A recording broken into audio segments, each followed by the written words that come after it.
friends. Welcome back to my little corner of the world where you and I get together to do some artful expression. We sure do miss you at the library, but we are so glad that you and your families are doing your part to keep everyone safe, to slow the spread of the virus. That got me thinking about all of the parts that we play to try and keep everyone safe right now. You know, the part that my family and I play is to stay home. And the part that you and your family play to keep everybody safe is to stay home. And that may not seem like a whole lot. That may seem like a really small part to play.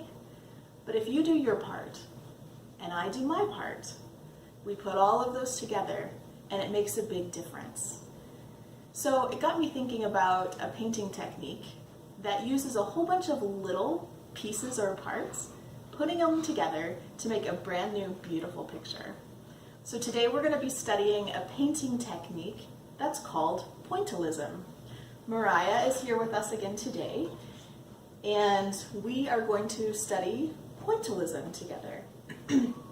So that's a really long word that sounds really hard, but it isn't. Really, if you look at these first 5 letters of this word, point, that tells us what it's all about. Pointillism is a technique of painting that takes small individual dots or points and puts them in a pattern to create or form a new image. So in Pointillism, every small dot of paint is working together with all of the other small dots of paint to make a difference and make a brand new picture. So to do this project, you just need some basic art supplies. So you need some paper. So maybe you want to draw your picture that you're going to be painting, so you'll just need some blank paper. Maybe you don't want to draw the image. Maybe you want that already drawn for you, and all you have to do is paint. So maybe you can grab a coloring book page and just paint on that. So you have paper, and then you're going to need some paint. Pretty much any kind of paint will work for this. We can have things like acrylic paints. They're usually in these smaller bottles. And remember, acrylic paint doesn't come out of your clothes. So if you're going to use acrylic paint, make sure you talk to a grown-up. Maybe wear an apron or a t-shirt that could get paint on it like Mariah is. There's also tempera paint. Tempera paint is washable, but it still might be a good idea to put on an old t-shirt or an apron. And you could also use watercolor paints. And here's an example here. You might have some of these at home. So you need paper. And you need paint, but the last thing you need is some kind of tool to put the paint onto the paper. So in Pointillism, when you use a paintbrush, if you use a paintbrush, you don't use the traditional bristles. Instead, what might we use on this paintbrush, Mariah, to make a dot? The end. That's right. We could use the end. And let's hold this up. You might be able to tell the difference between the dot that this paintbrush would make and the dot this paintbrush would make. They're going to be different size dots. Some other things that you could use to make some dots are a brand new eraser on a pencil. So if you have a brand new pencil eraser, you could use that to dip into paint to make your dots. Or if you have some younger brothers and sisters at home, you might have some of these dot markers. These are great for little hands that maybe have not as good fine motor skills, because the ink is already in here, and when you dab it on the paper, it automatically makes a dot or a circle. So these would be great too.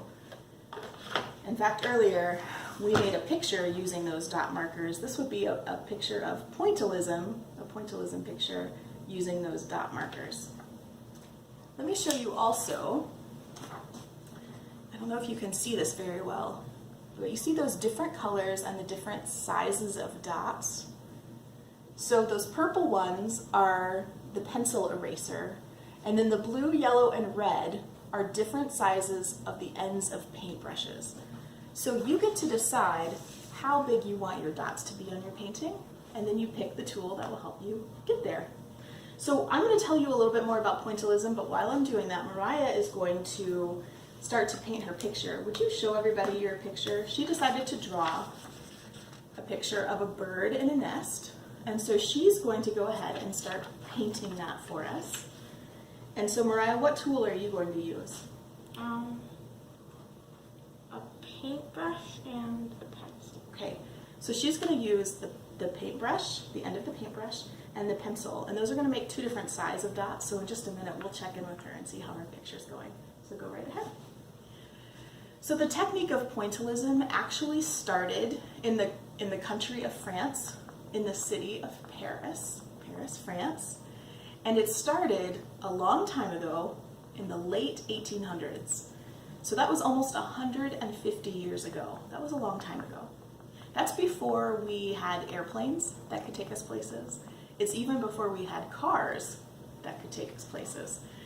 So back then, when pointillism came into being, people had to ride a bike, or they walked, or maybe they rode on horses or in a horse-drawn carriage.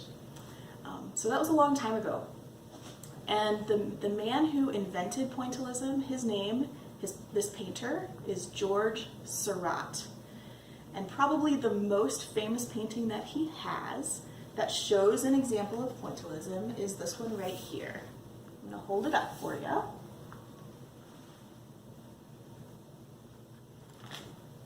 And this painting is called Sunday Afternoon on Le Grand Jatte. And so it was painted in the late 1800s by George Seurat. And you can't tell very well by looking at a computer screen. But if you were standing in front of this painting and you could use your eyes to zoom in really close to the canvas, you would be able to see that this whole picture is made by single individual dots being placed on the canvas in a pattern. It's pretty amazing. So all of those little dots do their part, join together, and make a brand new picture. That is pointillism. And I think pointillism is a great technique for us to practice right now while we're all at home doing our part. And if we each do our own part, we make a big difference. So we're going to check in with Mariah, and it looks like she's been busy working on the bird nest. So Mariah, will you hold up your bird for us for just a minute? There you go. So you can see that she's already started using color to fill in the nest. And I don't know if the camera picks it up very well, but she has some white eggs in that nest as well that she... White eye. And the white eye. So she used white dot paint for the eye and the eggs. And so next will be the body of the bird that she'll continue to use those dots to create that brand new picture. So you might want to try this at home. Grab some paper, grab some paint, grab a tool that makes some dots, and use your dots to fill in your painting. And remember that each of us doing our small part can make a big difference. If you want to take a picture of whatever painting you make and put it in the comments, we'd love to see it. But until next time, we'll see you then. Bye-bye.